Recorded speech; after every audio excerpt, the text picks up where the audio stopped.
घड्याळात 3 काटा असतात. एका काट्याचं नाव असतं, जो फिरता असतो तो कोणता काटा? सेकंड काटा. छोटा काटा कोणता?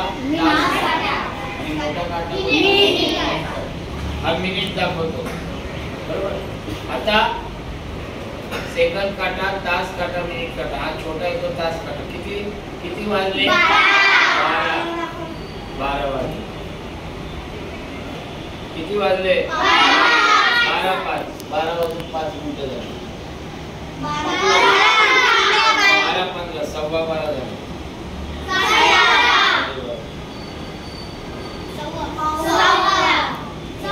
पावणे